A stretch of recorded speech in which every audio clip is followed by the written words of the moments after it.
Au Soudan, Ahmed Ramis et Abdelmonem Djouzzour exerçaient comme avocats.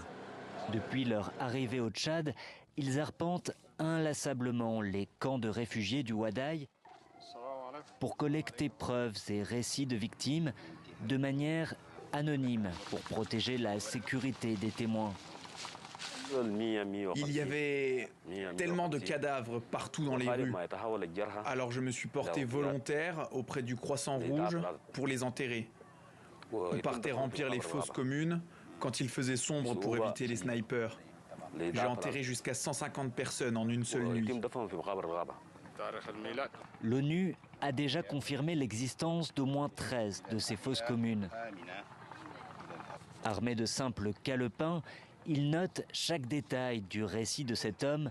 Blessé par balle, il est resté caché toute une journée sous les cadavres de sa propre famille avant de pouvoir s'enfuir.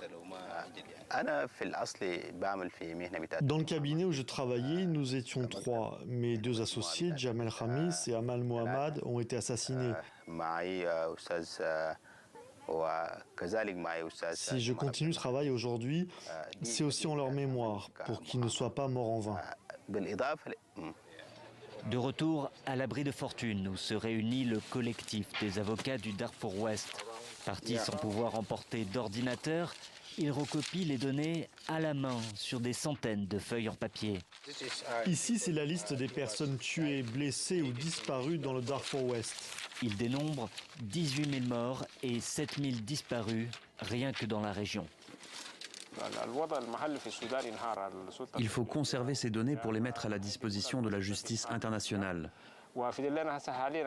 Si toutes les informations sont déjà prêtes, les procédures seront plus rapides. Mais il faut faire le travail en amont avant que les gens n'oublient ou que les preuves ne disparaissent.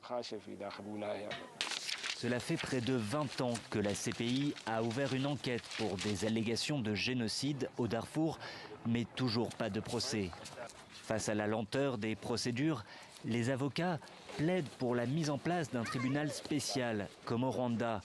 Mais ce travail n'est pas sans risque. Maître Ibrahim Souliman a, lui, cessé de se déplacer dans le camp. La frontière est ouverte et parfois certains paramilitaires des FSR viennent au Tchad sans leurs armes en se faisant passer pour des réfugiés pour se ravitailler. J'en ai déjà vu plusieurs d'entre eux au marché. C'est trop dangereux de continuer, alors je n'y vais plus. Les noms des membres du collectif circulent sur des listes de personnes à éliminer, comme l'atteste un rapport des Nations Unies. Les avocats en sont bien conscients. Si l'on nous tue, conclut-il froidement, d'autres confrères poursuivront le travail.